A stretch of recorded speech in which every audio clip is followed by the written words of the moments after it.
Welcome back to CNC Farm, and if this is your first time here, I'm Ashley.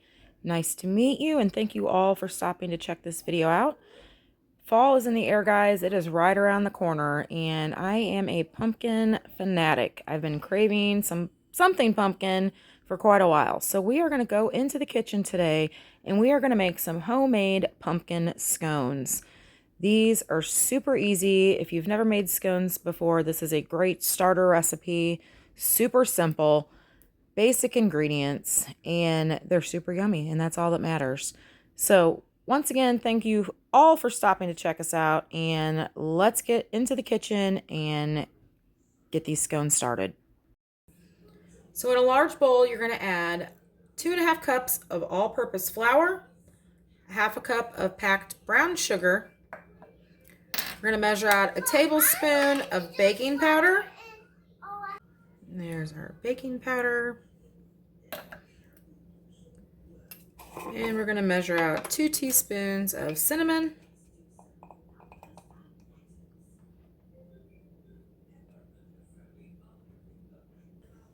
And 1/2 teaspoon of sea salt. Now the last of our dry ingredients is 2 teaspoons of pumpkin pie spice. I, however, have not replenished my stock for this year, so I am substituting some ginger, some allspice, some nutmeg, and some cinnamon. So now what we're going to do is we're just going to mix up the dry ingredients. I was going to mix up while I was mixing up. Okay, he's going to mix up the dry ingredients. All right. All right, now I have super cold butter. You can even throw it in the freezer for a few minutes prior to doing this. This is just one of the easiest ways I have found. I do not have a pastry blender, so I should invest in one of those. So we're gonna go ahead and grate this cold butter. You need 1/2 cup, so that's 1 stick. And we are just gonna grate this entire stick into our dry ingredients. So you got to be sure to do this super quick if you're going to use your hands, so that way the butter does not melt. You want it no smaller than a little pea size. Now we're going to add 1/3 cup of milk. You can use buttermilk as well. I've made them both ways. I just don't have any buttermilk right now, so we're using whole milk. And now we're adding a 3/4 cup of pumpkin puree. This is not pumpkin pie filling. It is just the straight pumpkin puree.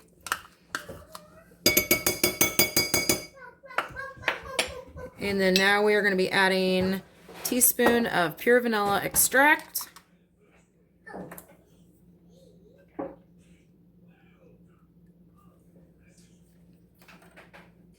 Something too. All right, now we are just going to gently stir this with a spatula until the ingredients are combined.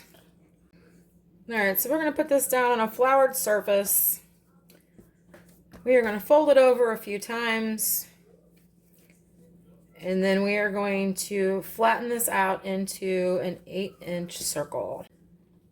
And now we are going to take a sharp knife. I did dip it in flour, but it doesn't seem to be helping. And go ahead and cut our scones. Right here. And once we cut these, then we're going to chill them for about 15 minutes before we put them in the oven. So these have chilled in the refrigerator for about 15 minutes, and I'm going to go ahead and arrange them on some parchment paper about 2 inches apart. These cookie sheets do not fit in my side-by-side refrigerator, so ideally you could just pop your cookie sheet into your refrigerator. All right, so now we are going to bake these. The oven is preheated to 425 for 13 to 15 minutes. You just want to kind of watch them.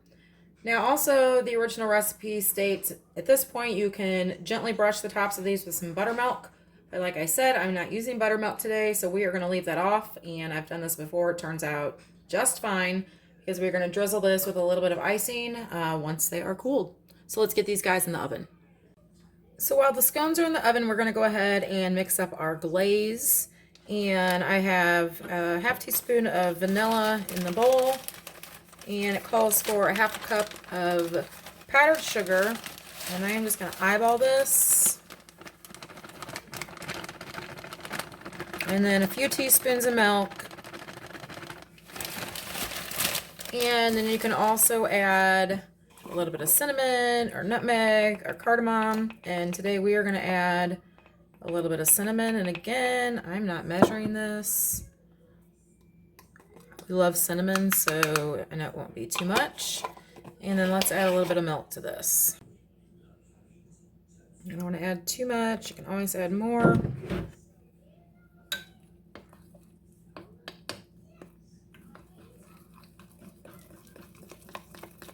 And this looks about perfect. All right, we're gonna let these cool. Ooh, they are hot. On the cooling rack here before we drizzle a little bit of glaze on them. They smell so yummy.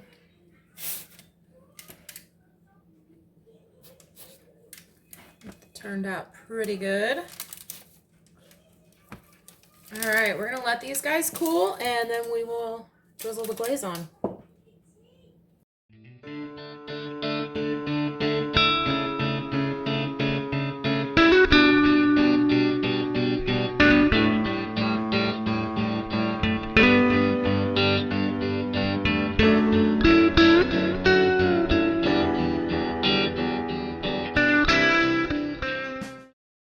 So I hope you all enjoyed this recipe and this video. Be sure to try it out. You will not be sorry. And as always, until next time, have a great one, guys.